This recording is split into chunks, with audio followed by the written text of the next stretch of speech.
आमदार रोहित पवार यांनी राज्य सरकारने कर्जमाफीची जी घोषणा केली ती फसवी असल्याचे म्हणत सरकारने दिलेला शब्द पाळला नसल्याने 29 तारखेला शहरामध्ये शेतकऱ्यांच्या हितासाठी आंदोलन करणार असल्याचा इशारा सरकारला पत्रकार परिषदेमार्फत दिला आहे।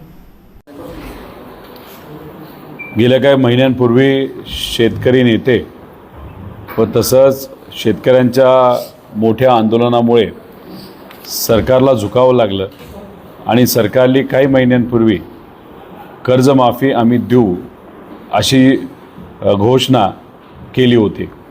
2 जूनला सरकारने GR काढला। एक तर कर्जमाफी जाहीर केली, त्यासाठी आम्ही सगळ्यांनी मिळून अभिनंदन केलं सरकारचं। पुण्यश्लोक अहिल्यादेवी होळकरांचं नाव या योजनेसाठी दिलं, त्यासाठी अभिनंदन केलं। पण GR बघितल्यानंतर त्यात अनेक अटी या सरकारकडनं टाकण्यात आल्या होत्या। दुर्दैव असं की GRच्या आधी जेव्हा कॅबिनेट बैठक झाली होती तेव्हा त्या बैठकीमध्ये एक कागद मुख्यमंत्री साहेब असतील व सर्व मंत्री यांच्यामध्ये सर्क्युलेट केला गेला होता। म्हणजे मंत्री मंडळाच्या बैठकीमध्ये तिथं त्या कागदावर चर्चा झाली होती आणि त्या कागदामध्ये लिहिलं असं होतं की आपण जर अटी टाकल्या तर 35,000 कोटीची कर्जमाफी जी आपण जाहीर केलेली आहे ती तेवढे पैसे द्यावे लागणार नाहीत।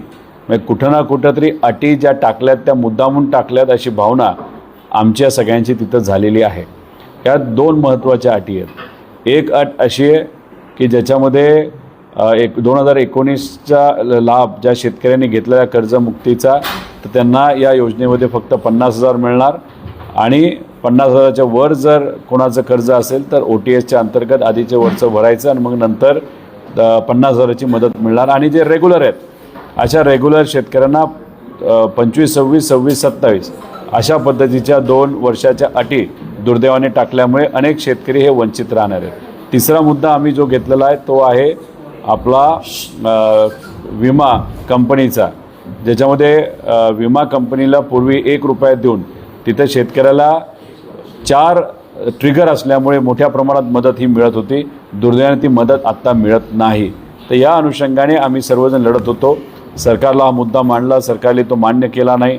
मग त्यानंतर आम्ही पवित्र भूमी पंढरपूरमध्ये अन्नत्याग आंदोलन केलं। सरकारचे प्रतिनिधी महाजन साहेब तिथं आले, त्यांनी आश्वासित केलं। मुख्यमंत्री साहेबांना फोन हा केला, फोनवर चर्चा झाली आणि 22 तारखेच्या आधीमध्ये अधिवेशनाच्या आधी आम्ही भेटू असं आम्हाला सांगितलं। पण दुर्दैवाने आम्हाला कुठेही आत्तापर्यंत संदेश आलेला नाही। मग त्या अनुषंगाने सर्व नेत्यांच्या मार्गदर्शनाखाली शेतकरी नेते असतील, आमच्या पक्षातले नेते असतील आणि सर्व इतरही शेतकरी आणि कार्यकर्ते यांच्या मार्गदर्शनाखाली 29 तारखेला आपण छत्रपती संभाजीनगर इथे एक खूप मोठं आंदोलन हे करणार आहोत आणि ते शेतकऱ्यांचं आंदोलन असेल। त्यामुळे अधिवेशन मुंबईत चालू असेल सोमवारी, तेव्हा आपण रस्त्यावर शेतकऱ्यांची लढाई त्या ठिकाणी लढणार आहोत आणि तेव्हा आपण सरकारला तिथं आव्हान करणार आहोत की काही झालं तरी शेतकऱ्यांच्या बाजूने या अटी काढा आणि 1 रुपयामध्ये विमा देऊन ते 4च्या 4 ट्रिगर परत एकदा आणून आमच्या शेतकऱ्याला त्या ठिकाणी न्याय द्या।